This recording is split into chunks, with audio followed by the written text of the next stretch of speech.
প্রিয় দিনী ভাই এবং বোনেরা, কাজা নামাজ আপনারা কিভাবে পড়বেন, কাজা নামাজের নিয়ত কিভাবে করবেন, কাজা নামাজ কোন সময় পড়তে পারবেন, কোন সময় পড়তে পারবেন না, এ টু জেড আপনারা কিন্তু এই নিয়ম কানুনগুলো অনেকেই জানেন না।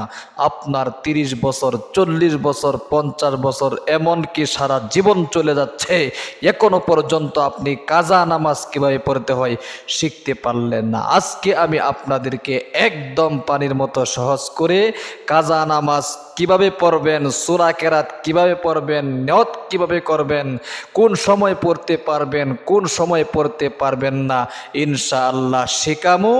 আশা করি যদি এই ভিডিওটা আপনি দেখতে পারেন, আপনাকে আর কারো কাছে জিজ্ঞাসা করতে হবে না কাজা নামাজ কিভাবে পড়তে হয়। এই জন্যে আজকে আমি আপনাদেরকে অনুরোধ করে বলবো, ভিডিওটা স্কিপ না করে খুব মনোযোগ সহকারে আপনাকে কাজা নামাজের নিয়ম কানুন সম্পর্কে জানতে হবে। কাজা নামাজটা কিভাবে আপনি পড়বেন এটা ভালো করে আপনাকে শিখতে হবে। জীবনে অনেক সময় তো নষ্ট করে থাকেন গান, বাদ্য, টিভি, সিনেমা, টিকটক ইত্যাদি দেখে। সামান্য সময় নিয়ে পারবেন না?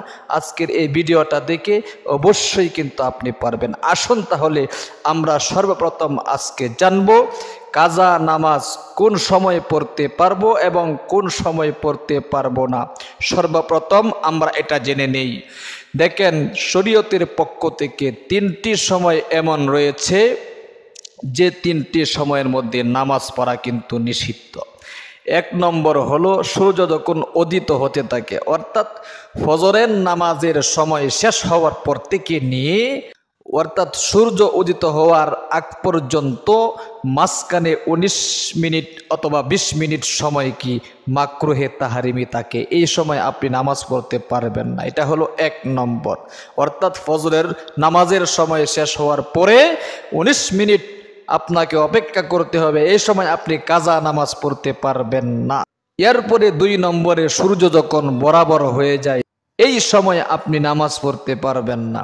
এরপরে 3 নম্বরে সূর্য যখন অস্তমিত হতে থাকে, সূর্য যখন পশ্চিম দিকে অস্তমিত হয়, তখন আপনি কাজা নামাজ পড়তে পারবেন না। এই 3টি সময় আপনি কাজা নামাজ পড়তে পারবেন না। এই 3টি সময় বাদ দিয়ে অন্য সময় আপনি কাজা নামাজ পড়তে পারবেন। অর্থাৎ ফজরের নামাজের সময় শেষ হওয়ার পরে যে মাকরুহের তাহরিমির 19 মিনিট সময় রয়েছে, এই 19 মিনিট সময় বাদ দিয়ে আপনি সূর্য বরাবর হওয়ার আগ পর্যন্ত পুরা সময় কাজা নামাজ পড়তে পারবেন। এরপরে জোহরের পর থেকে নিয়ে আসর পর্যন্ত পুরা সময় কাজা নামাজ পড়তে পারবেন। আসরের পর থেকে নিয়ে মাকরুহে তাহরিমির সময়ের আগ পর্যন্ত আপনি কাজা নামাজ পড়তে পারবেন, কোনো সমস্যা নেই। মাগরিবের পর থেকে নিয়ে এশার পর্যন্ত পুরা সময় আপনি কাজা নামাজ পড়তে পারবেন এবং এশারের পর থেকে নিয়ে সারা রাত আপনি কাজা নামাজ পড়তে পারবেন। তাহলে আশা করি আপনারা বুঝতে পেরেছেন কোন সময়ের মধ্যে আপনারা কাজা নামাজগুলো পড়তে পারবেন এবং কোন সময়ের মধ্যে আপনারা কাজা নামাজ পড়তে পারবেন না। এবার আসুন কাজা নামাজের নিয়ত আপনি কিভাবে করবেন। নিয়ত না করলে আপনার কিন্তু কাজা নামাজ আদায় হবে না, কারণ কোন দিন কোন সময় কোন ওক্তের নামাজ আপনি কাজা করেছেন সুতরাং আপনার জানা নেই। এই জন্যে আপনাকে এরকমভাবে নিয়ত করতে হবে, অন্যথায় আপনার কাজা নামাজ কিন্তু আদায় হবে না। সুতরাং খুব মনোযোগ সহকারে কিভাবে নিয়ত করবেন শিখতে থাকুন ইনশাআল্লাহ।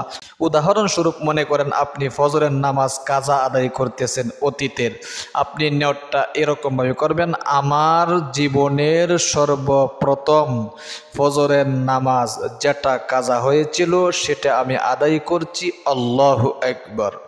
এরপরে উদাহরণস্বরূপ মনে করেন জোহরের নামাজের অতীতের কাজা আপনি পড়ছেন, কিভাবে নিয়ত করবেন, আমার জীবনের সর্বপ্রথম জোহরের নামাজ যেটা কাজা হয়েছিল সেটা আমি আদায় করছি, আল্লাহু আকবার।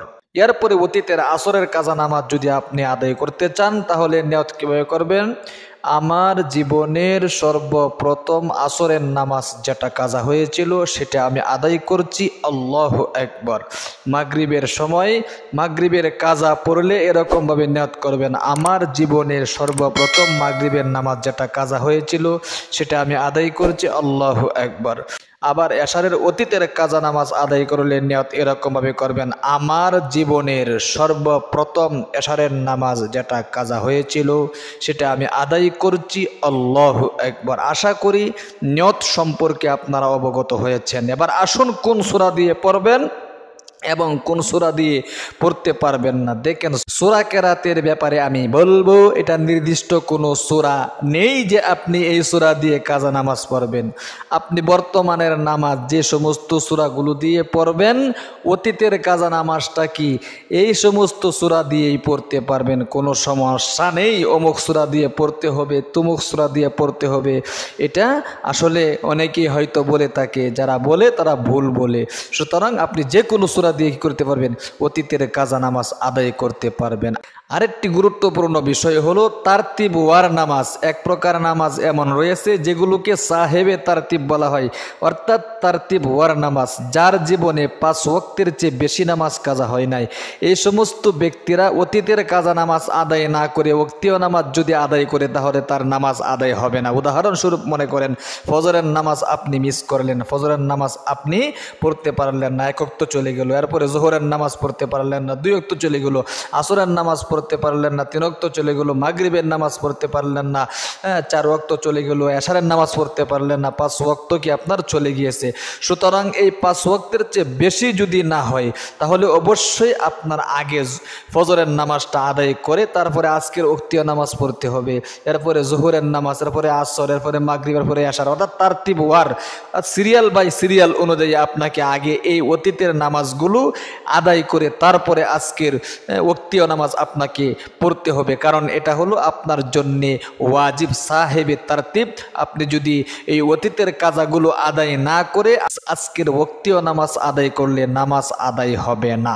সুতরাং অতীতের কাজা নামাজগুলো আগে আপনাকে পড়তে হবে। এটা কোন সময়, আপনি বালেগ হওয়ার পর থেকে যদি আপনার জীবনে 5 ওয়াক্তের চেয়ে বেশি নামাজ কাজা না হয়, অর্থাৎ 3 ওয়াক্ত, 2 ওয়াক্ত অথবা সর্বোচ্চ কি 5 ওয়াক্ত কি আপনার কাজা হয়েছে, তাহলে আপনার জন্য এটা। হ্যাঁ, যদি আপনার 6 ওয়াক্ত, 7 ওয়াক্ত কাজা হয়ে যায় তাহলে আজকের ওয়াক্তীয় নামাজ যেটা সেটা আপনি আগে পড়তে পারেন, অতীতেরটাও পড়তে পারেন, এটা আপনার ইচ্ছা। সুতরাং 5 ওয়াক্তের চেয়ে বেশি যদি কাজা না হয় তাহলে অবশ্যই আপনাকে ওয়াক্তীয় নামাজ আদায় করার আগে অতীতের 5 ওয়াক্ত কাজা নামাজ সিরিয়াল বাই সিরিয়াল অনুযায়ী আদায় করে এরপরে আপনাকে আজকের ওয়াক্তীয় নামাজ পড়তে হবে। আশা করি বুঝতে পেরেছেন। তাহলে অবশ্যই কিন্তু আপনারা কোন সময় পড়তে পারবেন, কোন সময় পড়তে পারবেন না এবং সূরা কেরাত কিভাবে পড়বেন, নিয়ত কিভাবে করবেন করে কিন্তু আমি আপনাদেরকে বুঝিয়ে দিয়েছি। আশা করি আপনারা বুঝতে পেরেছেন কাজা নামাজ কিভাবে আদায় করতে হয়। আমাদের ইসলামিক চ্যানেলটা কিন্তু একমাত্র আপনাদেরকে এই সমস্ত নামাজ এবং শরঈ বিধিবিধানগুলো শেখানোর উদ্দেশ্যে কিন্তু খোলা হয়েছে। অবশ্যই চ্যানেলটাকে সাবস্ক্রাইব করে পাশে থাকা বেল আইকনটা অন করে রাখবেন এবং প্রতিদিন যে সমস্ত ভিডিওগুলো আপলোড হয় এগুলো দেখবেন, আমলগুলো শিখবেন, আমলগুলো করবেন। ভালো থাকবেন, সুস্থ থাকবেন। আসসালামু আলাইকুম ওয়া রাহমাতুল্লাহি ওয়া বারাকাতুহু।